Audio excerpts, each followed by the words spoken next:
अभी सभी के एग्जाम होने वाले हैं। एग्जाम बहुत नजदीक है। एग्जाम में सिर्फ 1 से 1.5 महीना ही बचा है और एग्जाम की कुछ भी तैयारी नहीं हुई है। डर लग रहा है कि क्या होगा। पढ़ाई भी अच्छे से नहीं हो पा रही है, पढ़ने का मन ही नहीं कर रहा है और पढ़ रहा हूँ तो कुछ याद भी नहीं हो रहा है। इस तरह की प्रॉब्लम आपको भी आ रही होगी, इस तरह की बातें आपके दिमाग में भी आ रही होगी। ऐसा इसलिए होता है क्योंकि हमारे दिमाग को ज्यादा मेहनत करना पसंद नहीं है। वो बहुत आलसी टाइप का है, उसे आराम करना पसंद है, इसलिए वो बहाने बनाते रहता है ताकि वो मेहनत करने से बच सके। लेकिन आज के बाद आपको बेवकूफ नहीं बनना है। तुम अपने दिमाग के गुलाम मत बनो, बल्कि दिमाग को अपना गुलाम बनाओ। फिर देखो कैसे पढ़ाई में मन लगता है। देखो एग्जाम में सिर्फ 1 से 1.5 महीने का टाइम ही बचा है। तुम्हें जो करना है इसी 1 महीने में करना है। अगर तुमने इस 1 महीने कड़ी मेहनत ना की तो तुम्हारा रिजल्ट तो खराब होगा ही, साथ ही तुम्हारे पूरे 1 साल का समय ही बर्बाद होगा। और समय की कीमत क्या होती है ये तो तुम्हें अच्छे से पता होगी।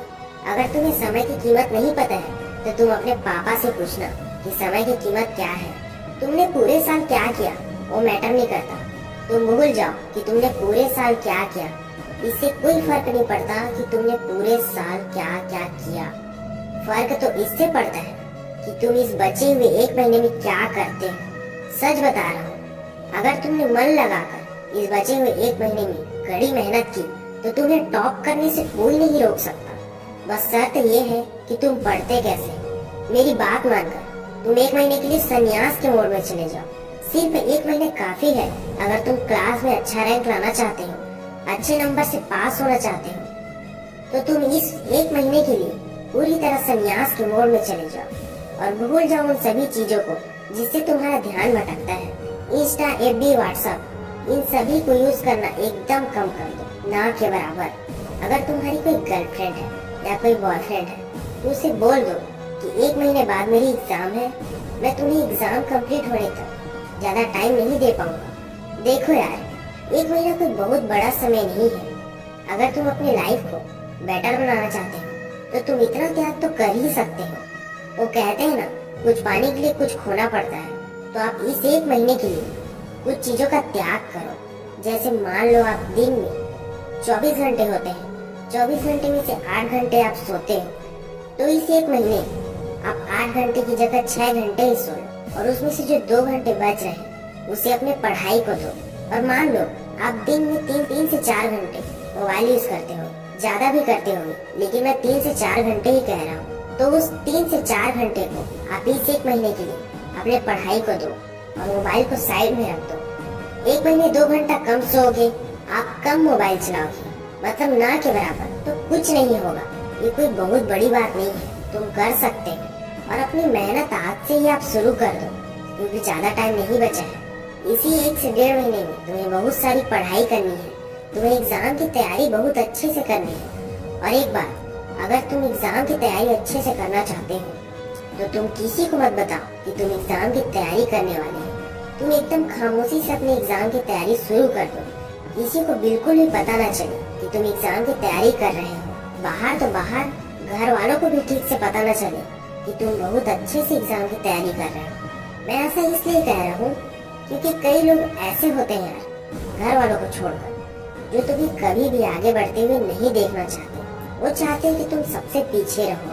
इसलिए चुपचाप किसी को बिना बताए अपनी जीत की तैयारी करो। एग्जाम हॉल में अपनी पूरी तैयारी के साथ बिंदास जाओ और एकदम मस्त एग्जाम देकर आओ। मान लो कि तुम्हारा एग्जाम एकदम मस्त गया, तुमने कड़ी मेहनत की, बहुत अच्छा एग्जाम दिया। एग्जाम के बाद जैसे ही रिजल्ट का डेट आया, तुम नॉर्मल बंदे की तरह स्कूल में एंट्री करो, नॉर्मल एकदम, जैसे कि तुम्हें कुछ पता ही ना हो। ऐसा कि लोगों को लगे इसका तो फर्स्ट डिवीजन भी नहीं आएगा, मेरा आएगा फर्स्ट डिवीजन, ये वही 2nd डिवीजन में पास हो जाएगा, ऐसा लगे लोगों को। लेकिन उस दिन पूरे स्कूल में टॉप करके पूरे स्कूल को हिला दो, जिससे तुम्हारे जो हेटर्स हैं, तुमसे जो जलते हैं, वो ये देखकर जलकर पूरी तरह राख ही हो जाए। फिर क्या है, एक हाथ में रिजल्ट लो और एक हाथ में मिठाई का डिब्बा और घर चले जाओ। फिर अपने मम्मी पापा को मिठाई खिलाकर अपना रिजल्ट दिखाओ।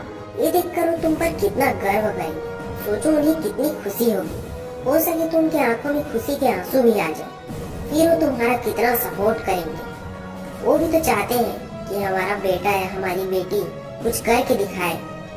तुम्हारा इतना अच्छा रिजल्ट देखकर उन्हें इतनी खुशी होगी कि वे गर्व के साथ अपना सिर ऊंचा करके सबको बताएंगे कि मेरा बेटा या मेरी बेटी पूरे स्कूल में टॉप की। क्या तुम नहीं चाहते कि लोग तुम्हारी इज्जत करें, तुम्हारे जो मम्मी पापा है उनकी इज्जत करें?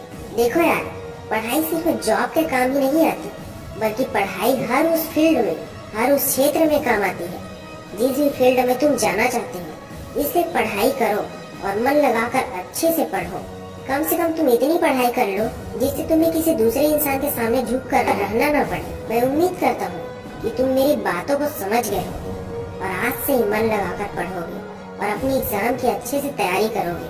जब भी तुम्हारा मन भटकता है तो तुम कोई एक भी मोटिवेशनल वीडियो ऐसे उठा कर देख लो, कोई अच्छा मोटिवेशनल सॉन्ग सुन लो और तुरंत अपनी पढ़ाई के लिए बैठ जाओ। तुम कभी भी बेड में बैठकर पढ़ाई मत करना, तुम एक टेबल ले लेना और चेयर में बैठ के पढ़ना, जिससे तुम्हारा पोस्चर अच्छा बनेगा और पढ़ाई में मन भी अच्छा लगेगा। तो देखो यार, पढ़ाई अच्छे से स्टार्ट कर दो क्योंकि एग्जाम में ज्यादा टाइम नहीं बचा है। तुम इस एक महीने में बहुत अच्छे से तैयारी कर सकते हो अगर तुम करना चाहो। मैं उम्मीद करता हूँ कि तुम मेरी हर एक बात समझ गए होगे और तुम आज से ही अपनी एग्जाम की तैयारी अच्छे से करोगे। बेस्ट ऑफ लक, अपनी एग्जाम की अच्छी से तैयारी करो।